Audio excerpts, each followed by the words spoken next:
लो भाई, मैडम जो है लवली लेडीज करते करते फिर एक और पॉडकास्ट तो मेरे होते हैं, फिर एक और व्लॉग लेकर आ गई। हर बार लवली लेडीज करती रहती हैं और वो लवली लेडीज इनका व्लॉग देखती ही नहीं है, मतलब व्यूज ही नहीं आ रहे हैं, क्या ही फायदा। मगर मैं तो यही कहूंगी मैडम, अब पछताए होत क्या जब चिड़िया चुग गई खेत। जब तुम्हारे पास वक्त था तब लोग कहते थे तो तुम लोगों को गेट लॉस कह देती थी, सारा अपना कंटेंट खुद दूसरों को दे दिया करती थी, नहीं नहीं मेरे जनाब।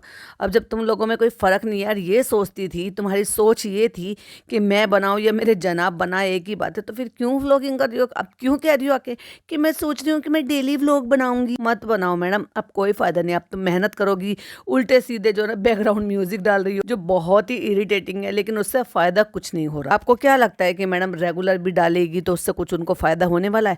हाँ, ये तो जरूर है कि बिल्कुल ना डालने से जो भी डालेगी उससे थोड़े भी आएंगे, तो भागते भूत की लंगोटी बेहतर। कैसे? Hi friends, welcome back to my channel में न्यू है तो चैनल को सब्सक्राइब कर लें और साथ ही साथ बेल आइकन प्रेस कर दें, जिससे कि हमारे आने वाली वीडियो की नोटिफिकेशंस आपको पहले ही मिल जाए। तो मैडम फिर से लेकर आ गई हैं और मैडम ने लिखा है सबसे मुश्किल यही होता है, मतलब सिंपैथी कार्ड तो खेलना ही खेलना है। जनाब ने हर कुछ बता दिया कि रिपोर्ट ठीक आई है। अब जब रिपोर्ट ठीक आई है तो अगला जो भी इनका ट्रीटमेंट है उसके लिए ये जा रहे हैं, तो पहले तो अल्लाह का शुक्रिया अदा करो कि हर चीज़ से तुम्हें उनका सपोर्ट मिल रहा है, उनकी रहमत तुम पर है कि तुम्हारे पास इतनी ज़्यादा परेशानी नहीं है, लेकिन तुम लोगों को ना फिर भी आदत पड़ गई है रोने भिगोने की। हर बात में घुमा फिरा के वही सिंपैथी। भाई कहाँ से तुम मजबूत हो, कहाँ से तुम अपने आप को कहती हो सुपर वुमेन हो? तुम तो यही गा रहे हो। तुम जब भी व्लॉग बना कर लेकर आते तो सिंपैथी कार्ड खेल लेते, तो फिर कहाँ से तुम सुपर वुमेन हो गए? या तो सुपर वुमेन का कार्ड जो है वो अपने नाम मत कराओ, या फिर तुम ये सिंपैथी ही खेल लो। फिर अगला टाइटल है रूहान की फरमाइश पे। फरमाइश कैसी है वो तो साफ दिख रहा था कि आपने ही जो उसको बच्चे को भड़काया। और तीसरा टाइटल है thank you all my lovely ladies. In ladies ने ऐसे क्या कर दिया?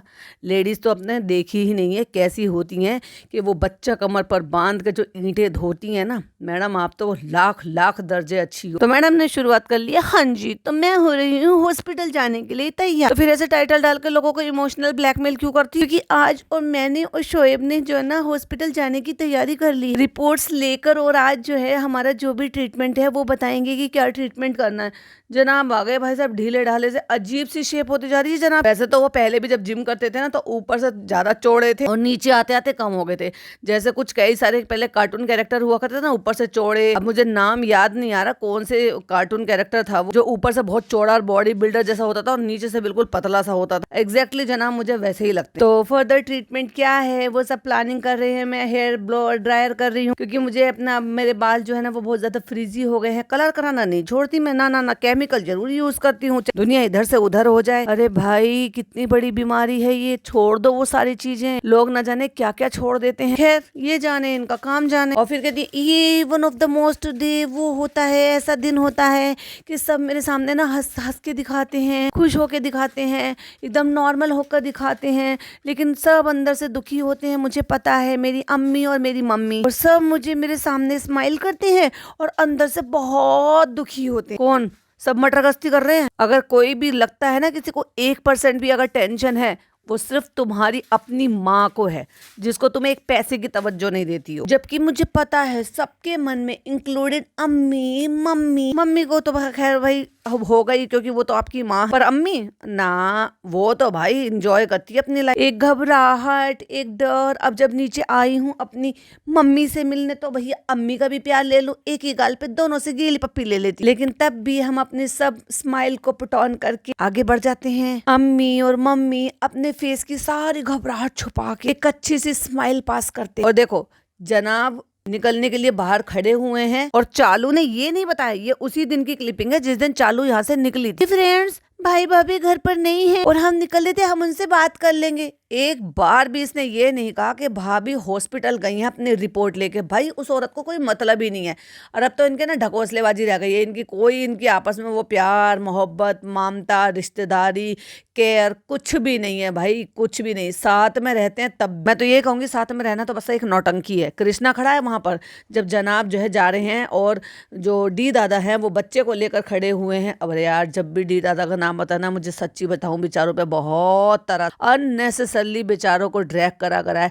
एक इतना लॉयल पर्सन तो मुझे नहीं लगता कि शायद अपनी बीवी से भी कोई बात का जिक्र करते होंगे कि यहाँ क्या हो रहा है क्या नहीं हो रहा है। ऐसे नहीं कोई किसी के पास 15-16 साल टिक जाता है भाई, कोई तो बात होती होगी। हाँ ठीक है, जो उनके मालिक होते हैं या जो भी उनके मतलब होते हैं जिनके यहाँ वो उनके बॉस होते हैं, वो भी अगर ताली दोनों हाथों से बजती है कि अगर कोई एम्प्लॉय आपके लिए 100% लॉयल्टी रखता है तो ऑफ कोर्स जो उनके मालिक होते हैं या फिर उनके जो भी बॉस होते हैं ना वो भी अपनी तरफ से उतना ही करते हैं, तभी इतने लंबे टाइम तक कोई भी एम्प्लॉय आपका टिक पाता। तो मम्मी और अम्मी अपने फेस की सारी घबराहट निकालती नहीं एक्चुअली छुपाती हैं। एक अच्छी सी स्माइल देके और देखो मेरे जनाब मेरे जनाब मेरा हाथ पकड़ कर लेकर जा रहे हैं मुझे गाड़ी तक और मैं उसको शूट कर रही हूँ क्योंकि मुझे आपको वैलिडेट भी करना है कि देखो मेरे जनाब को कितनी फिक्र है। और मेरे हिसाब से ये ढकोसलेबाजी है भाई, कोरा ढकोसलेबाजी, कोरा दिखाना। और अगर ऐसा ही प्यार दुल्हार है तो ये कभी कभी क्यों नजर आता है भाई, रेगुलर बेसिस पर नजर आना चाहिए। और चालू और फनी का तो लगता है गायब ही हो गया, जिंदगी से निकल गया है।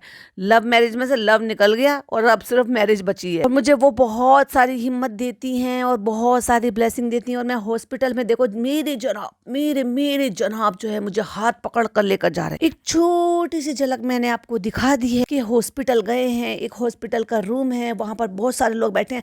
हमको शर्म बिल्कुल भी नहीं आती है, ना हमको बिल्कुल शर्म नहीं आती है कि किसी और की प्राइवेसी को हम ऐसे ही दिखा देते हैं।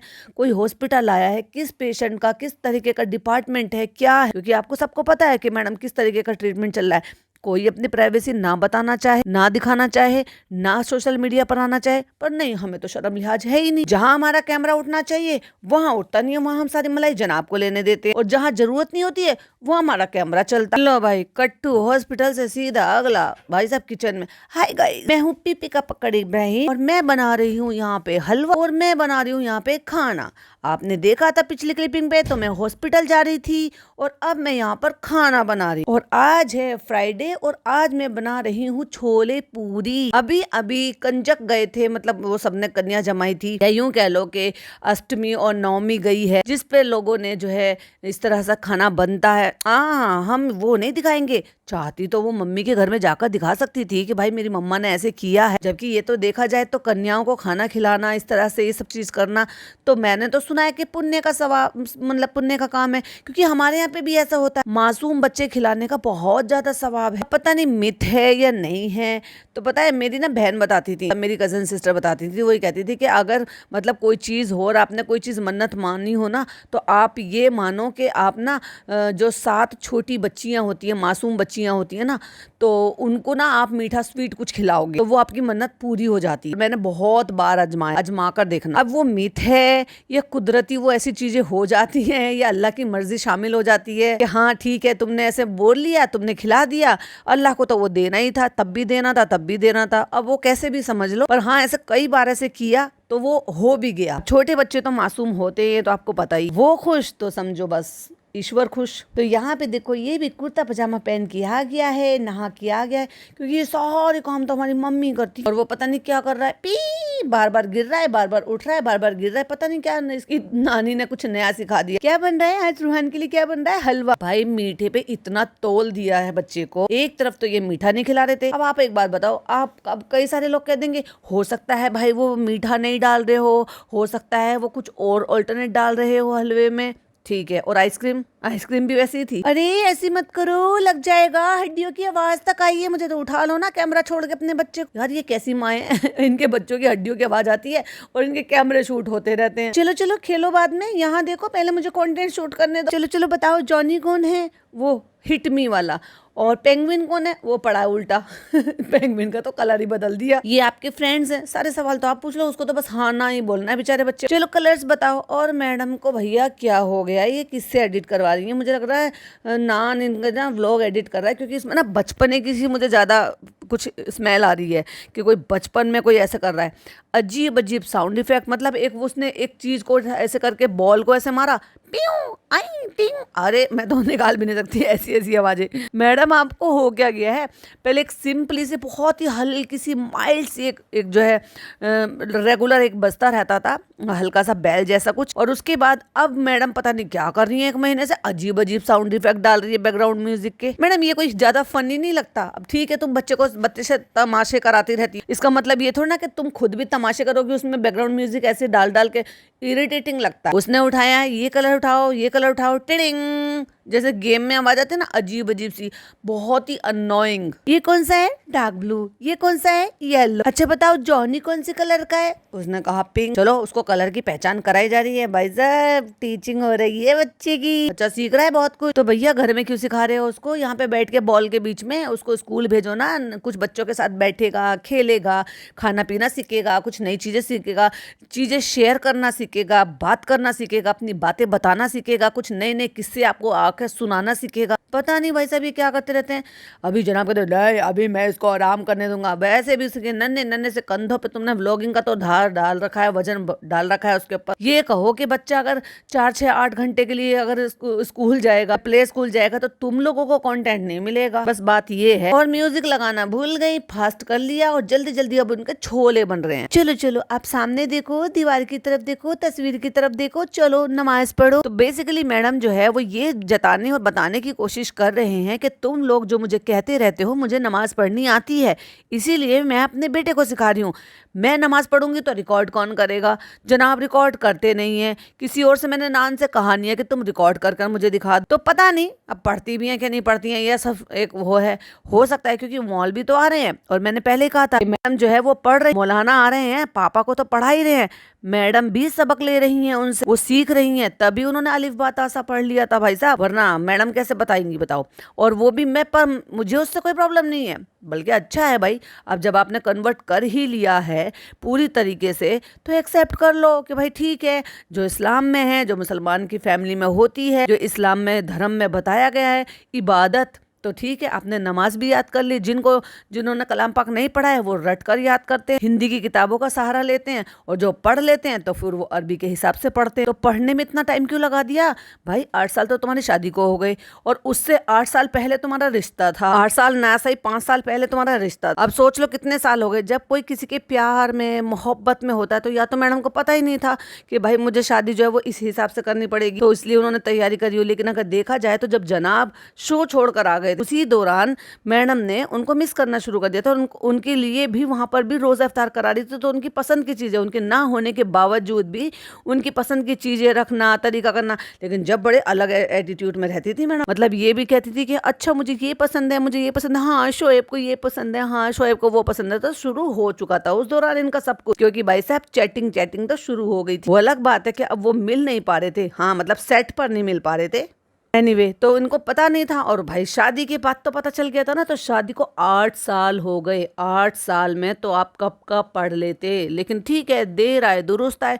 ये कहते हैं कि पढ़ने की कोई उम्र ही नहीं होती, फिर चाहे वो अरबी हो, उर्दू हो, हिंदी हो, इंग्लिश हो, कोई भी चीज़ हो, पढ़ने की कोई उम्र नहीं होती जब इंसान ठान ले, जब ठान ले। हाँ लेकिन ये है कि जब आपने इस्लाम कबूल कर लिया था तभी पढ़ लेना चाहिए। तो अब मैडम उसको बच्चे को नमाज सिखा रही हैं, ऐसे करो ऐसे करो। अब बताओ इतने छोटे बच्चे को कैसे पता है कि मैं ऐसे करूँगा ऐसे करूँ? क्या वो नमाज रूम में बैठा रहता है?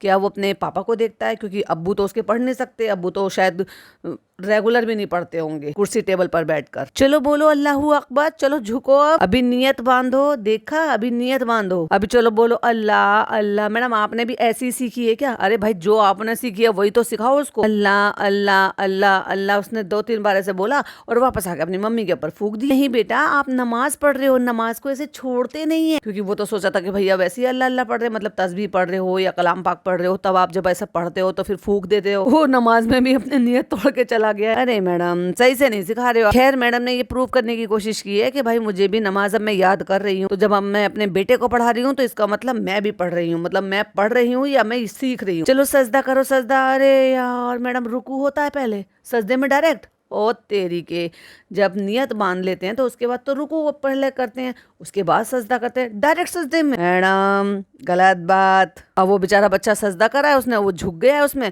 अल्लाह अल्लाह अकबर अल्लाह, चलो वापस सजदा करो।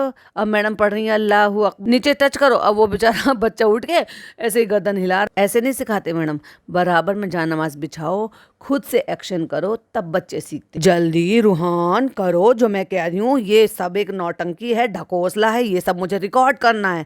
क्योंकि अगर सिखाने के पर्पज से मैं ये कर रही होती तो मैं खुद बराबर में जा नमाज बिछाकर आपको एक्शन कर कर खुद से बता रही होती कि बेटा अब ऐसे करो, बेटा अब ऐसे करो। मैं रिकॉर्ड नहीं कर रही होती रीटेक कर करके। चलो बेटे फिर से करो। चलो आपको क्या दुआ चाहिए अल्लाह से मांगो। सजदे में दुआ नहीं मांगते हैं, वो तो जब सलाम फेर लेते हैं उसके बाद दुआ मांगते हैं मैडम। तो चलो उठो जल्दी से और दुआ मांगो जल्दी से। तो ये बन गया है हलवा, छोले बाहर रखे हैं और मैं बना रही हूँ पूरी। ये आ गया है मेरा शेफ असिस्टेंट और ये मेरे साथ पूरी बनवाएगा। और बच्चा कह रहा है मेरे पास आटा है और मैडम ने अजीब अजीब बैकग्राउंड साउंड लगा रखे है। मैडम मत किया करो। चलो आप पूरी यहाँ पे बनाओ, मम्मा वहाँ पे बनाती हैं। बिगाड़ो बेटा बिगाड़ो।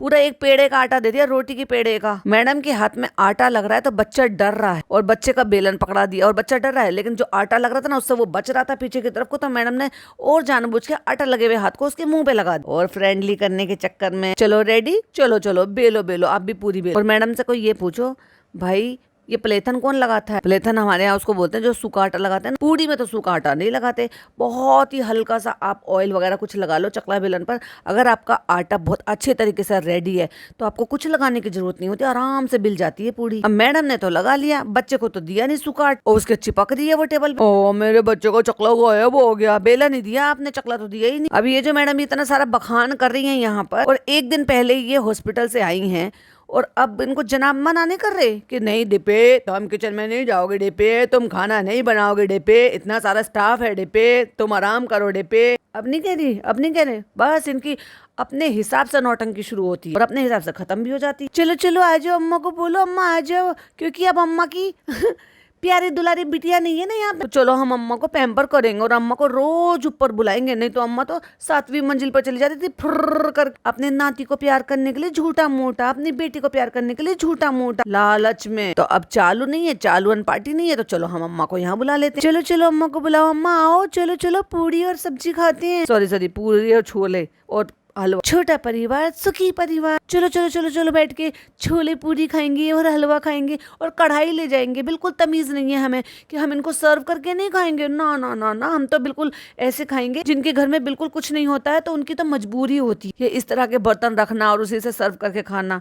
अरे भाई बेकार आदमी हो तुम, इतना सब सो कोल्ड नवाजते हुए, तुम्हें इतने अच्छी क्रॉकरी होते हुए तुम्हें, लेकिन तुम्हें अकल नहीं है ढेले भर। अब वो बच्चा मना कर रहा है तो कहते तो क्या हुआ, अम्मा के हाथ से थोड़ा सा खा लो। अम्मा के हाथ से खाना भी पसंद नहीं करता वो, तो उसको नन्ना के हाथ से खाना हो सकता है तब तक ये सब खाने बैठे हो, नन्ना ने खिला भी दिया हो उसको पहले हलवा। अब देखने वाली बात ये है रिकॉर्ड कौन कर रहा है। चलो मैं ऑप्शन देती हूँ, भिक्कू, दी दादा, नानू, यस, क्योंकि भिक्कू आया है चम्मच लेने के लिए, तो शूट कौन कर रहा है, नान। तो हो गया है सबका खाना और मैं आ गई हूँ यहाँ पर बना के बहाना। अब मैं जा रही हूँ शॉप पे और अब आज मैं बहुत दिनों बाद शॉप पे जा रही हूँ। कह रही है ऑनेस्टली कल मैंने जो व्लॉग डाला है ना उससे मुझे बहुत ही फ्रेश और बहुत ही मोटिवेटेड लग रहा है आपसे अपने मन की बात शेयर करके। मैडम अब आपको बहाना मिल गया है। कहते हैं ना किसी को एक डायलॉग है कि मुंह को वो लग गया, डैश लग गया है, क्योंकि यूट्यूब की गाइडलाइन की वजह से मैं नाम नहीं ले सकती। तो यही वाली बात है कि अब आपने जो ना पकड़ लिया है, नफ्स पकड़ ली है कि मुझे क्या करना है। क्यों? क्योंकि अब मेरा तो वैसे भी मुझे जनाब कंटेंट तो लेने नहीं दे रहे, तो मैं क्या करूंगी, ज्ञान बांटूंगी, ज्ञानबाजी करूंगी और जबरदस्ती की जो ना चेपूंगी आप पे डायलॉग। वही तो कर रही हो। तो होता है ना कोई अपनी मन की बात शेयर कर देता है तो मुझे वो बहुत अच्छा लग रहा है। अब मुझे नहीं पता कि मैंने ब्लॉग तो शुरुआत कर लिया है, मैं कितना शूट कर पाऊंगी और मैं इसको कब डाल पाऊंगी। तो चलिए मैं आपको दिखाती हूँ कि मैंने ऐसे स्लिंग बैग मंगाए और भाई साहब ये 150-150 रुपए वाले स्लिंग बैग है। मैडम शर्म नहीं आती है आपको ये सारी चीजें करते हुए? 150-150 रुपए वाले बड़े आराम से सदर बाजार में ले लो, इतना ढेर लग रहा है। तो मैंने ये मंगवाए हैं, एक ये है, एक ये है। मैं स्लिंग बैग लटका के जाऊंगी और मैं ये भी दिखाऊंगी कि बैग में मैं क्या कर ठूस के ले जाती हूँ, क्योंकि देखो अब मैं ऑफिस वर्किंग हूँ तो मैं इसमें फ़ोन रखूंगी, छोटा फ़ोन, बड़ा फ़ोन, छोटा सा ये सामान, छोटा सा वो सामान, तो ये पास में रहता है, फ़ोन बजता है तो पता भी चल जाता है। ओहो, अब झोला छाप वाला झोला नहीं लेकर जाओगे ना जिसमें कप चुरा कर लेकर आई। तो जब सिर्फ फ़ोन कैरी करना हो और ज़्यादा तामझाम ना हो तो ये बड़े इजी रहते हैं। अभी आपको प्रमोशन में मिले हैं क्या, इनकी क्वालिटी भी इतनी सस्ती है और इतना ज़्यादा इन पे इतना फोकस कर रही हो, तो सिर्फ स्लिंग डाल लिया और फ़ोन रख लिया, और फ़ोन ज़्यादा दूर भी ना हो और कॉल आए तो एकदम से पता भी चल जाए। वैसे तो पता नहीं चलेगा इनको भैया। दोनों मियाँ बीबी अपनी ननद से, अपनी बहन से इतना नहीं सीख पाए कि कम से कम अच्छे फ़ोन यूज़ कर रहे हो तो कम से कम उस फ़ोन का फ़ायदा उठाओ। पता है क्या है, इनके इतने ज़्यादा ब्लरी क्यों हो जाते। वैसे तो चालू भी अप्लाई करती है, वो भी फिल्टर लगाती है। इन्होंने कोई कोरियन फिल्टर जो है वो परचेज कर रखे हैं भाई साहब, जिनसे इनकी ब्यूटी जो है वो और इनहेंस हो जाती है और ये दुबले पतले दिखाई देते हैं। आप इनको देख लो ना, किसी और के अदर कैमरे में देख लो, इनकी असलियत बाहर निकल कर आ जाती है। अब भी गई थी ना जयती जी को सपोर्ट करने के लिए, जनाब और मैडम हे गाइस है करके, वो जो चश्मा पहन रहे थे रात को, बिना चश्मे के रात को भी नहीं दिखता इनको, मतलब दिन रात में भी इनको धूप लगती है, उसमें आराम से दिखाई दे रही थी कि एक्चुअली में मैडम ने कितना वेट लॉस की। कोर्स जनाब ने किया है, जनाब का वेट लॉस दिख रहा है, लेकिन फिर भी कितना दिख रहा है, स्किन कैसी दिख रही है, क्योंकि अपने में तो फिल्टर लगा कर रखते हैं। अब जब फिल्टर आप लगाओगे तो ऑफ कोर्स उसकी जो क्वालिटी है वो थोड़ी कम हो जाएगी। क्योंकि जब मेरे पास बहुत पुराना फ़ोन था और मैं कुकिंग करती थी, शुरुआत में मैंने जब चैनल लिया था, मतलब बनाया था, तब मैं क्या करती थी, उसको थोड़ा सा इनहेंस करती थी। अब मेरी बड़ी मुसीबत भैया, देखो अपने ऊपर अप्लाई करना हो तो बात अलग है, लेकिन अगर आप फूड पर अप्लाई कर रहे हो तो भाई साहब फूड के कलर चेंज होंगे। तो मैं बिना फूड के फिर मैंने उसके लिए एक फ़ोन लिया। पहले से तो लॉकडाउन चल रहा था तो उस टाइम पे मैंने फिर ये जैसा फ़ोन था जितना भी था वो उसी से अपना काम करना शुरू किया। तो कुछ वीडियो शुरुआत की उससे भी गई, लेकिन फिर बाद में मैंने फिर एक फ़ोन लिया, उसकी क्वालिटी और अच्छी थी थोड़ी, तो उससे फिर मैंने बिना फिल्टर के मतलब उस तरह से वो बनाया, एडिट करना वो सब शुरू किया। तो उससे जो क्वालिटी थी वो बहुत मस्त आने लगी, और वो भी कोई ज़्यादा महंगा फ़ोन नहीं था, 23,000 रुपये का फ़ोन था। क्योंकि एक हैंडसेट तो मुझे बदलना ही था, तो मैंने सोचा चलो इसको कैमरे के पर्पज से यूज कर लेते हैं, और जो पुराना था उसको टॉक टाइम के लिए यूज कर लेते हैं, मतलब अपना कॉलिंग वगैरह के लिए यूज कर लेते हैं। तो ऐसा होता है कि जब आप फिल्टर लगा देते हो तो उसकी क्वालिटी जो है ना वीडियो की थोड़ी कम हो जाती है। इनका देखो कितना ब्लरी है, मतलब इतने फिल्टर तुम लगा दोगे, इतनी लाइटिंग होने के बावजूद भी इनका कभी नीट एंड क्लीन नहीं दिखता। कभी भी तुम इनका जूम करके देखोगे ना, सब ब्लरी दिखाई देगा। चालू के मुंह का एक एक तिल दिखाई दे जाता है। क्यों? क्योंकि वो 4K में उसको जो है सेव करती है, और ये क्या करते हैं, बहुत कम क्वालिटी में सेव करते हैं। तो क्या फायदा तुम्हारे हर साल फोन बदलने का, अच्छे कैमरे के पर्पज से तुम बदल दो। और 1 TB का लेते हैं ये भाई, कम होती है 1 TB की आपको जो कैपेसिटी मिल रही है या आपको जो है स्टोरेज मिल रही है वो कम होती है, और कितने व्लॉग बना लेते हो, और सबके पास एक्स्ट्रा फ़ोन होते हैं। एक इनका कॉलिंग के लिए होगा, इनका पर्सनल फ़ोन होता है, एक इनका व्लॉगिंग का फ़ोन होता है, सबके पास 2-2 फ़ोन है, चाहे जनाब हो, मैडम हो, चालू हो, फनी हो। और ये रेडी हो गए हैं जिम के लिए। तो अब देख लो भैया, कमरिया देख लो जरा, जिम के लिए फिटेड टी-शर्ट पहन ली है, और जो है ये अपना वो ब्लैक कलर का वो पहन लिया है, कैप पहन लिया है। इसी में इन्होंने फ़ोटो भी डाला था, जिम शुरू कर दिया है। तो चलो हाँ, वैसे मैंने वेट नहीं बढ़ाया है वैसे मैं अब जो है, लेकिन मेरे बाइसेप जो है, मेरी बॉडी लूज़ होने लगी है। जनाब बस करो, रिंकल आने लगे हैं फेस। समझ में आ रहा है सबको वेट लॉस कैसे हो रहा है, इतना सब कुछ खाने के बावजूद भी। रमज़ान में क्या कुछ नहीं खाया आपने एक महीने में, आपकी बहन ने और कई किलो वेट पुट ऑन कर ली, और जनाब बच्चों की तरह बस खुश हो जाते हैं हे करके। ओ मेरी बीवी इंट्रोड्यूस करा रही है मुझे अपने ब्लॉग में। बड़े दिनों बाद इन्होंने भी जिम शुरू किया है। अब मैडम को पौधों का ऐसा शौक लगा पड़ा है कि भाई साहब सब मैं फुलझड़ी लगा के रखी हुई हर जगह। किचन में जाओ, गार्डन में जाओ, बालकोनी में जाओ, बेडरूम में जाओ, लिविंग रूम में जाओ, क्लॉक रूम में जाओ। इतने महीने हो गए शोएब आपको छोड़े हुए, जब से हम मिले हैं ये पहली बार इतना डिस्टेंस हुआ है ना। हाँ, अगर देखा जाए तो पिछले साल ईद के बाद से मैंने छोड़ दिया था। आप देखो पूरा 1 साल से जिम नहीं गए भाई। अब तक का सबसे लंबा ब्रेक हुआ है ना आपका। हाँ बहुत लंबा, लेकिन मैंने अपना वेट नहीं बढ़ने दिया, क्योंकि मैं तो लेता रहा हूँ साथ साथ। इतना जिम करते थे, इतनी डाइट करते थे, हमने तो इनको देखा ही नहीं कभी भी डाइट तोड़ते हुए। चालू भी हमेशा कहते थे भाई डाइट कर रहा है, भाई नहीं खाएगा, भाई ये नहीं करेगा, भाई वो नहीं करेगा, शुरू के दिनों। पर इतना कमजोर इंसान को मैंने कभी नहीं देखा। ये सिर्फ मुंजारों से या फिर वो जो दूसरे ऑल्टरनेट आ रहे हैं, ये सिर्फ उसी से ही पॉसिबल है भाई। मैंने जनाब को इतना लंबा कैप का भी नहीं देखा, और ऐसे लग रहा है भाई साहब जैसे जना बिल्कुल एकदम पतली कमरिया। अजीब से छोटे से कड़ के इतने से हो गए, ऊपर से स्लिम फिट पहनी हुई है। और मैडम भाई साहब ऐसे लग रहे हैं जैसे कई गुना ज्यादा हो रही हो इनसे। ऐसे एक एक कैमरे का एंगल ऐसे पकड़ा हुआ, कभी तबीयत खराब हो गई, कभी उससे निकलने में 1-1.5 महीना लग गया, कभी तुम्हारा हो गया, कभी। अब देखो भाई जबरदस्ती का ठिकरा फोड़ रहे हैं, करने वाले रुकते नहीं है। अपने अपने जीजा जी को देख लो, जीजा जी अगर अपने गाँव में भी जाते हैं ना, भले वो उतना अच्छा जिम नहीं होगा, लेकिन वहां भी मिस नहीं करते, क्योंकि अपनी बीवी से भागने का वही तो एक बहाना है, चलो हमें तो जिम जाना है। हम मोदाहा चले गए, फिर हम जयपुर चले गए, फिर हम वहां चले गए। 3-3 4-4 दिन के लिए जा रहे हो, उतने दिन का तो गैप हो जाता है। तुमने तो 1 साल से गैप कर रखा है। खैर बहाने बनाओ बनाओ, अब इंशाल्लाह रेगुलर करूंगा और सब कुछ अच्छा रहे बस। और मुझे और पतली कमर करनी है, बिल्कुल जीरो फिगर बनाना है। एक टाइम पे जीरो फिगर हुआ करता था करीना कपूर का, मुझे उसको कंपटीशन देना है। बट मैंने अपने आप को बहुत कम कर लिया, बहुत बदल दिया, सारे कपड़े लूज हो गए मेरे, मैंने सारा वार्डरोब चेंज कर दिया। हाँ लेकिन तुमने अपने आप को मोटा नहीं होने दिया, ये तो पता है। इतने घर में लाइटें होने के बावजूद भी इतने इनके जो है ना चेहरे इतने ब्लर और इतने लाइट डार्क दिख रहे हैं। तो आज मैं ये वाला बैग यूज करूंगी। इस बैग की किस्मत है जो ये आज मैडम के ऊपर लटक कर जाएगा। तो इसका मैंने स्ट्रैप जो है वो लंबा कर लिया और मैं इसकी स्टफिंग निकाल दूंगी। अभी समझ में आ रहा है आपको, स्टफिंग भरा हुआ, ये सब चीज करा हुआ, कि भाई सब समझ जाओ क्वालिटी क्या है और कहाँ से आया हुआ और कितने का। देखो 2 पॉकेट है, इसमें मैं रखूंगी एक ये लिप बाम, एक ये फलाना, एक ये ढिमाका, एक अपना हेयर का बैंड, एक अपना नैपकिन भी रख रखा है, वो भी दिखा दी, एक ये सैनिटरी नैपकिन। तो समझ जाओ कि भाई साहब मेरा साइकिल चल रहा है। तो मैडम जनाब आपको पैम्पर क्यों नहीं करे, दाल चावल बना के नहीं खिला रहे? ओहो, दूसरी बार मैडम को आया है भाई साहब। जनाब गलत बात है, आपकी बीवी को साइकिल आया हुआ है। चलिए चलिए फटाफट से दाल चावल बनाइए। As ladies, as girl, as women, ladies वही होती है वुमेन। अभी 3 प्रजाति बना दी आप। तो ये चीजें हैं जो हमेशा हमारे बैग में होनी चाहिए। अब आपसे कहोगे कि बैग कैसा लगाना है, तो ये सैनिटरी नैपकिन मैं हमेशा रखती हूँ, चाहे मेरा बैग बदल जाता है, फिर चाहे कुछ भी हो जाता है, लेकिन मेरे हर बैग में अंदर की पॉकेट में एक जरूर रहता है। अब बताओ, छोटा सा स्लिंग बैग लिया है इन्होंने, हाथ भर के बराबर का, हथेली भर के बराबर का, उसमें भी सैनिटरी नैपकिन लेकर घूम रही, क्योंकि तुम्हें अपनी डेट का पता नहीं होता क्या? ये तब तो ठीक है भाई जब आपकी डेट अभी 1 दिन में या 2 दिन में आने वाली हो और आपको कंफर्म ना हो। और जिनको हार्मोनल इशू होता ना, उनका ऐसे ही होता है, कंफर्म नहीं होता, डेट आगे और डेट पीछे कभी भी हो जाता। क्योंकि मेरा जो ना, हमेशा मेरा भी यही रहता है कि मेरा जो पर्स है, बट मेरा इतना भी छोटा पर्स नहीं है, बट हाँ हमेशा एक पर्स में मेरे में भी 1 पीस एक्स्ट्रा रखा रहता है। राह चलते कभी भी हमें जरूरत पड़ सकती है, कभी किसी और को भी जरूरत पड़ सकती है।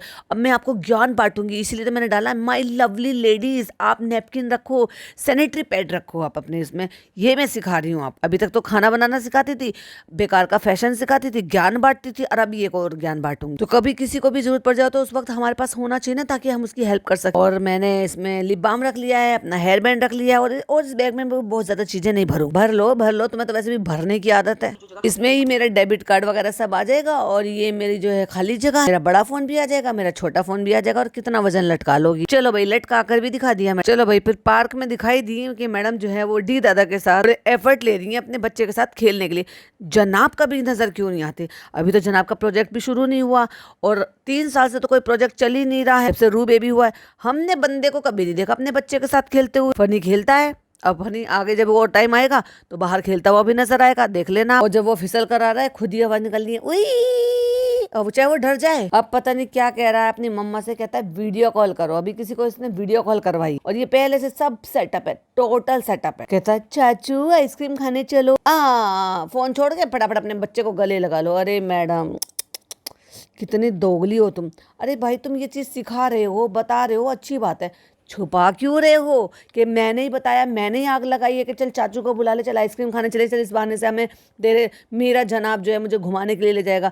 ये बुरे दिन आ गए हैं भाई साहब। अब मैडम ये भी नहीं कह सकती कि चलो हम अपने बच्चे को आइसक्रीम खिलाने के लिए चल रहे हैं, और चलो चलो आप गाड़ी निकालो, हम ड्राइविंग भी कराएंगे। और वैसे भी मैडम अभी तो जनाब हाथ पकड़ कर चल लेते, प्यार उड़न छू हो गया, ये दिखावे का था। चाचू आइसक्रीम खाने चलो, हो कहता तुम्हें आइसक्रीम खाना था, चलो चलो चलते हैं। तो मैडम कहती है रेडी हो जा, हम बस नीचे उतर रहे हैं 5 मिनट में, चलो एक ड्राइव पे चलते हैं, आइसक्रीम खा के आते हैं। और भाई साहब कितना खुश हो रहा है बच्चा। ये तो है भाई साहब, बच्चों की पसंद की चीजें आप ले जाओ गाड़ी में आइसक्रीम खिलाने के लिए, फिर देखो उनकी खुशी का ठिकाना को नहीं होता। और अपना बैग लटका के भाई साहब चल दिया। रोहन कहाँ जा रहे हो, कहाँ जा रहे हो? और जनाब जो है गुच्ची पुच्ची के बैग चप्पलें पहन के चल दिए भाई निकल के। भैया पैंट पे प्रेस भी करवा लेते, इतनी सुकड़ी पड़ी है। वेरी अनयूजुअल के आज जो है हम जो है ना बहुत टाइम के बाद ऐसे बाहर निकल रहे हों। रूहान को पता नहीं कहाँ से आज आइसक्रीम की याद आ गई, चलो उस बहाने से हम भी बाहर निकल लेंगे, घूम घूमेंगे फिरेंगे, ऐश करेंगे, लॉन्ग ड्राइव पे चले जाएंगे, क्योंकि मेरे जनाब तो मेरी सुनते ही नहीं है। चलो बच्चे के बहाने से तो चलेंगे। मुंह उतरा पड़ा था जनाब, पता है उनको कि तुम्हारी चुल लगाई हुई है, और फिर हम भी घुमाएंगे, लॉन्ग ड्राइव पे भी चले जाएंगे। डायरेक्ट नहीं कहा जाता। और ना भी ले जाए ना तुम्हारे जनाब, तुम्हें तो ड्राइविंग आती है ना, ले जाओ अपने बच्चे को, देवर को बिठाओ। मैडम को ना डोरमेट बनना आदत पड़ गई है मुझे। कितनी वो भी मैंने मौके का फायदा उठा लिया। अरे भाई साहब, यहाँ तो मैं ही टालती रहती हूँ। जब मन करता है वो हमेशा कहते रहते हैं चलो चलो बाहर चलते हैं, चलो आओ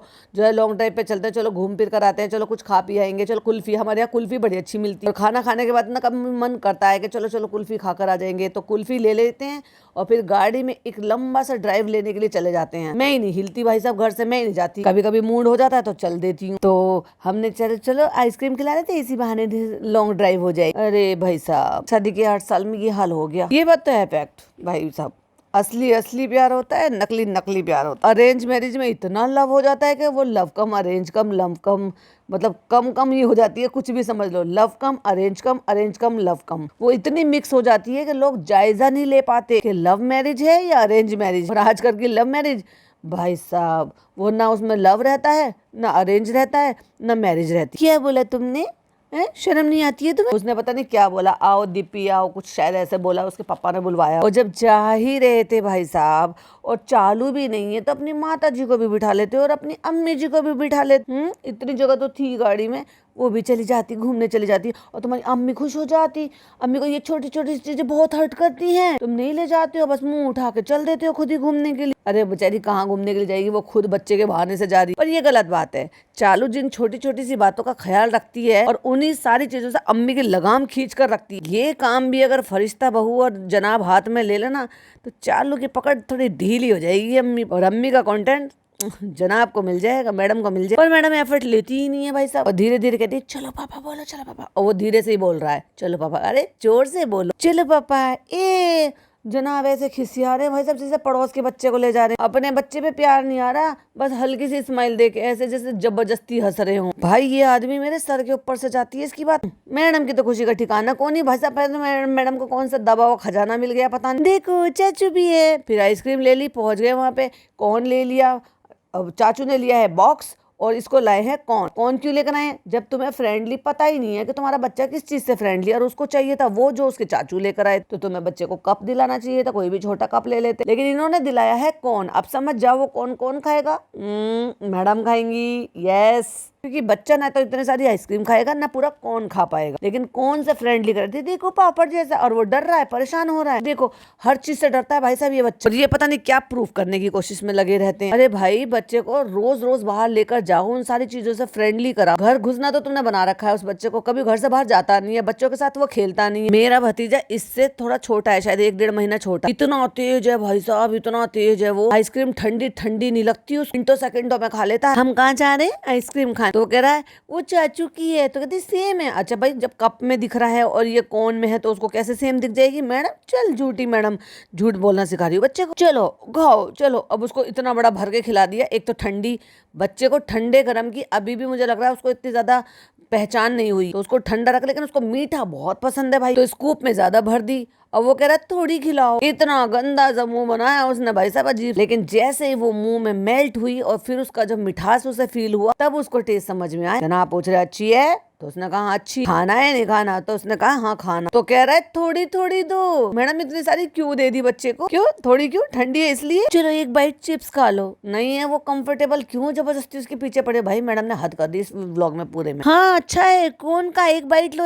तो ये कौन तुमने अपने लिए मंगवाया है क्या? बच्चे को कप में मंगा लेते, तुम्हें पता नहीं तुम्हारा बच्चा क्या खाता है क्या नहीं खाता। चलो एक बाइट लो, चलो ये बाइट लो। नहीं, उससे कह रही है उससे दांत मार लो, इससे बाइट ले लो, काट के खा लो। फिर थोड़ा सा अपने हाथों से टुकड़े से तोड़कर उसको खिलाए, कहती पापड़ है। हद हो गई मैडम, तुम तो सच्ची में बहुत पका रही हो। जबरदस्ती उस बेचारे बच्चे के पीछे पड़े हो। बच्चे को आइसक्रीम खानी थी तो उसको आइसक्रीम ही खिला देते, क्यों उसको जबरदस्ती कौन खिला? और वो बार डर रहा है तो मुंह से खाने की कोशिश कर रहा है, फिर पीछे हट रहा है, फिर खाने की कोशिश कर रहा है। अरे अच्छा है खाओ, अरे अच्छा है खाओ। इसके साथ आइसक्रीम खाओगे ना तो और अच्छा लगेगा। और बच्चा चिल्ला रहा नहीं। ओके चले अब घर चले। तो ये कल रात की पिक्चर थी, बड़ा मजा आया। अब रूहान जब ऐसे कहता है तो मुझे बड़ा अच्छा लगता है। उसकी फरमाइश होती है, उसको आइसक्रीम खाने जाना होता है। उसे आइसक्रीम याद आई कैसे? तुम्हारी शरारत थी मैडम, ये तुम्हारी हरकत थी। रूहान की फरमाइश पे ऐसे लेट नाइट बाहर जाना, आइसक्रीम खा के आना। आइसक्रीम किसने खाई ये भी तो बताना। उसे आइसक्रीम खिलाने के लिए वो बड़ा खुश था। और फिर वापस आए, तो वापस आके खूब मस्त जो है सो गया। तो मैं सोच रही थी कि मैं अब थोड़ा थोड़ा रोज व्लॉग बनाऊंगी, और मैंने आपसे बातें की थी, मुझे बड़ा अच्छा लगा था। लेकिन ट्रीटमेंट के लिए क्या हुआ वो नहीं बताएंगे, क्योंकि वो कौन बताएगा, मैडम का कंटेंट है, आएगा जनाब के चैनल। बस आज है अगला दिन, और वो पूरी विजिट जो ना वो जनाब दिखाएंगे, देख लेना आप, जनाब का व्लॉग आज ही आ जाएगा। तो बस आज भी मैं थोड़ा सा वर्कशॉप गई, बट एक चीज मैं आपसे कहना चाहूंगी जेन्युइनली के दिल से, कि आप जो मैंने व्लॉग में जब ये आपसे सब शेयर किया बहुत दिनों बाद, मुझे थोड़ा सा फ्रेश, बहुत अच्छे से रिफ्रेश और ये सब कुछ महसूस हुआ। ये कोशिश कर रही थी कि मैं व्लॉग डालूंगी, देखूंगी रिस्पॉन्स कैसा मिलेगा, देखूंगी व्लॉग में लोग कैसे व्लॉग करेंगे, कमेंट करेंगे। 5 घंटे में 2 लाख व्यूज हैं इनके जो अब हुए हैं, तो 1 घंटे में 70,000 ही थे। जबकि एक वक्त था 1 घंटे में एक भाई साहब 8-9 लाख इनके हो जाते थे 1 घंटे में। मैंने खुद देखे हैं, जिस टाइम से मैं इनको, जब इनका रिव्यू करना शुरू किया था ना, उस टाइम तो इनका पीक पर चल रहा था। लेकिन ये मट्टी मलीत जो ना वो मैडम ने कराई है खुद की। तो आप लोगों ने में से कई लोगों ने लिखा है कि बात कर लिया करो, दिल हल्का हो जाएगा, ये हो जाएगा, वो हो जाएगा। तो उसके लिए थैंक यू, बस मैं शुक्रिया अदा करना चाहूँ। तो मुझ जैसे कई लोग, आप भी, क्योंकि आपने लिखा है कि कई सारे लोग जो है वो सेम सिचुएशन से गुजर रहे हैं, तो आप भी मुझे अपनी दुआओं में शामिल रखिएगा, और इसी तरीके से हम एक दूसरे की हिम्मत बने रहेंगे। तो ये जो है इस दुनिया की सबसे जो है मोस्ट इम्पोर्टेंट चीज है। तो ये वाला व्लॉग मैं यहाँ पर एंड कर दी हूँ, और उसके बाद मैं आपको बाकी का जो कितनी देर का रह गया है, जो 5 से 5.5 मिनट का, वो मैं आपको पकाऊंगी अपना जेवर दिखा के, अपना कलेक्शन दिखा के। जो आप लोग मांग रहे थे ईद पे, मैंने शरारा पहना था, वो तब तक रेडी नहीं हुआ था, अब वो रेडी हो गया, तो किसके काम का, अब वो रेडी हो गया तो कौन पहनेगा, बकरीद पे पहनेंगे लोग। लेकिन उससे पहले कुछ नई बात, लेवल DKI पे कुछ नए डिजाइन आए हैं, वो जाइए। जैसे मैं हमेशा कहती हूँ, लेना नहीं लेना अलग बात है, लेकिन विजिट जरूर कीजिए। क्यों, तुम्हारे विजिट करने से वहाँ पे जो है धप्पा हो जाता है क्या, चलो मेरी हाजिरी लग गई, क्योंकि ये तो आपने मुझे पता है टैक्स सेविंग के लिए किया हुआ है। बाकी इस काम से कोई अर्निंग हो रही है, क्या लेना देना, वो किसी को कुछ समझ में नहीं आता। ये तो वही वाली बात है, आमदनी 98, खर्चा रुपये, इनके हिसाब भी वही है और चालू का हिसाब भी वही है। भैया अगर वो कुछ 1-2 लाख रुपए कमा रही है, तो 5-6 लाख रुपए लगा रही है, क्योंकि इतना मेंटेनेंस का खर्चा आना ही आना है। प्रॉपर बिजली, अभी देखो कस्टमर आए ना आए, बिजली आपको जला कर रखनी पड़ेगी। कस्टमर आए ना आए, आपको खाना रेडी करवा के, ग्रेवी और ये सब चीज़ करके रखनी पड़ेगी। रोज वेस्ट जाए वो बात अलग है, वहाँ के जो एम्प्लॉय हैं वो अपना खा पी लेंगे, कितना ही खा पी लेंगे। तो इस तरह से कुल मिला के ये खुद उस रेस्टोरेंट को पाल रही है। फिर आए दिन उसमें चूहे, आए दिन उसमें कॉकरोच, आए दिन उसमें नाले की बदबू। अब ये टूट फूट गया सारा, तो फिर नए सिरे से बना रहे, फिर उसमें पैसा लग रहा है। 1 साल में कौन दोबारा से लगाता है भैया रेस्टोरेंट में? तुमने पहले दुनिया भर का पैसा लगा और अब फिर लगाने बैठ गए। मुझे तो ये हैरानी हो रही है कि ये तो बाहर वाला हिस्सा इसने दिखाया, और वो जिसने डाइनिंग वाला बनाया है, दस्तरखान वाला एरिया, वो तो इसने दिखाया ही नहीं कि उसका क्या हाल है। तो चूहों ने तो वहाँ पे भी सब बराबर कर दिया हो। तो जो मेरी इलनेस की वजह से जो मेरा कॉटन का शरारा सेट जो मैंने ईद पर पहना था वो तैयार नहीं हो पाया था, वो बाद में तैयार हो गया। अब आप जाइए, ऑर्डर करिए, मंगाइए, पहनिए, ईद पे पहनिए या शादी में पहनिए, या पहनिए या मत पहनिए, ऑर्डर करके मंगा लीजिए, जो बहुत सारा है। और हाँ, मैंने बहुत महंगे महंगे रेट रख रखे हैं, तो सोच समझ कर मंगाइए, रिटर्न पॉलिसी नहीं रखती मैं। और उसके बाद मैडम ने भाई साहब जो पकाया है ना, ये ड्रेस ऐसी, ये लेस ऐसी, वो लेस, वो तो भाई झेला नहीं जा रहा था। इतना व्लॉग ही मैंने झेल लिया। चलो, मैंने आपका टाइम बचा दिया, मैंने झेल लिया, आपको डिटेल में बता दिया। आई होप आपको पसंद आया हो। पसंद आया हो तो लाइक शेयर कीजिएगा, चैनल पे पहली बार आए हैं तो सब्सक्राइब कीजिएगा। फिर मिलती हूँ एक और नई वीडियो, नई अपडेट के साथ। टिल देन बाय बाय, अल्लाह हाफिज, टेक।